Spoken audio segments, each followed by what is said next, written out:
Увозот на зеленчук од втора и трета класа ја руши цената на македонските производители. Албанскиот домат или грчката пиперка се од 20 до 50 денари поевтини од домашните. Намалувањето на земјоделските површини се причина Македонија да станува увозно ориентирана држава, коментираат земјоделците. Поради тоа што немаме домашно производство и кромидот достигна вратоглава цена.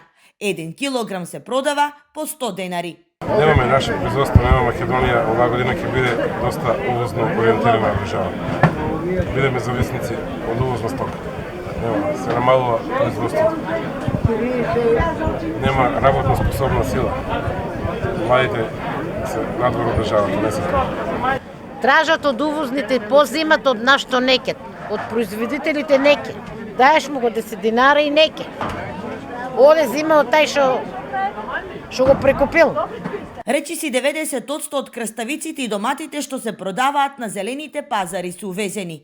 Ниту сомнителниот квалитет на производите не можат да ги спречат граѓаните во намерата да купат поевтино.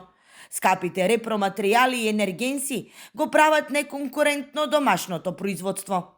Од увоз производите на зеленчук што идат добајат втора класа. Значи не се прва класа тие производи и затоа ја рушат цената на домашните производи.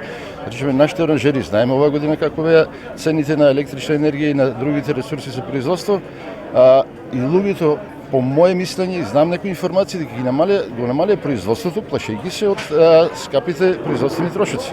И затоа немаме доволно количина. И додека се крои списокот за замрзнување на цените на зеленчукот и овошјето, граѓаните прашуваат како ќе се замрзнат цените на увозните производи, кои ги преплавуваат зелените пазари низ државата.